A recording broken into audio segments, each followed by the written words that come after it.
The U.S. president suggesting a possible return to diplomacy with Iran, even as Washington ramps up its military presence in the region.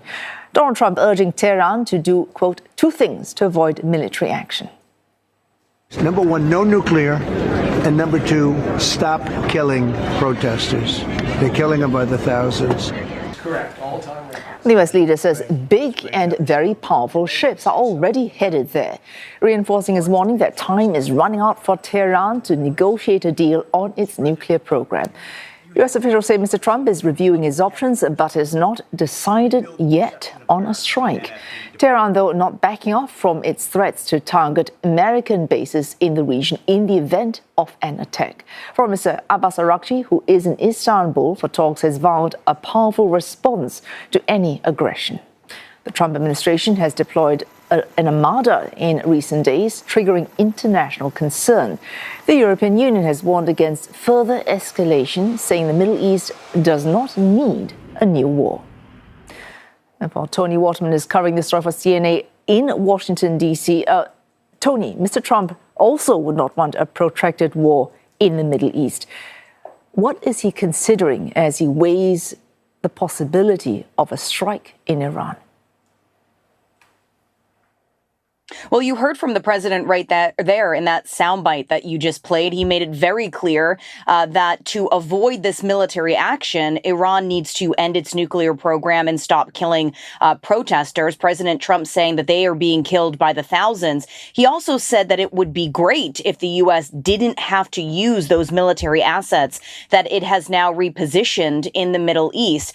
This strike group is includes one of the largest aircraft carriers in the entire U.S. fleet. It is a ship that can hold up to 65 fighter jets and has multiple missile mounts. And we heard in this cabinet meeting on Thursday from the Defense Secretary, Pete Hegseth, saying that the military is prepared to carry out whatever Trump decides to do in Iran. The president, of course, has threatened these new strikes against the country if it doesn't negotiate, and saying that those strikes would be far worse than the ones that were carried out in June on Iran's nuclear facilities. He is still weighing his options, which, according to reporting in the New York Times, go beyond what he was considering just a few weeks ago when he had threatened to take military action over the violent crackdown against demonstrators. And the New York Times says that this could possibly now include the potential for American forces to carry out raids on sites inside Iran. So military boots on the ground, something that most people had considered not to be a possibility in the lead up to what we are seeing right now. Other options could include hitting military assets, so air bases or command centers inside Iran, to degrade its ability to retaliate. The U.S. could also target specific individuals or groups that are connected to the Islamic Revolutionary Guard or law enforcement. The stated aim here is not to topple the government, but certainly if that happens along the way, it doesn't appear as if the Trump administration would necessarily think that's a bad thing. Toni, clear this up for us. Earlier on, as you mentioned, Mr. Trump's threat of a strike was linked to protection of protesters in Iran. Now we're hearing reference to a nuclear deal.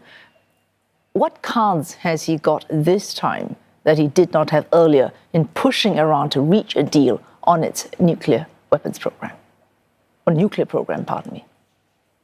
Well, certainly moving this massive armada to the Middle East is going to apply pressure to Iran in a way that we haven't quite seen before. Also, it comes off the back of this very brazen, military strike in Venezuela, where the U.S. military built up something quite similar off the coast of Venezuela and then went in and deposed of the president there, Nicolas Maduro. But the president has been signaling this willingness to negotiate, saying on social media that he wants to make a deal. President Trump has said that he is talking to Iranian officials and that he intends to hold more of these conversations, although we have no details as to who exactly he is speaking to or when these talks are going to take take place. And actually, the Iranian foreign minister, who is in Turkey right now having talks, just had a press conference and said that Iran hasn't been talking to the United States, that has no plans to talk to U.S. officials, and that it is not going to negotiate under threat,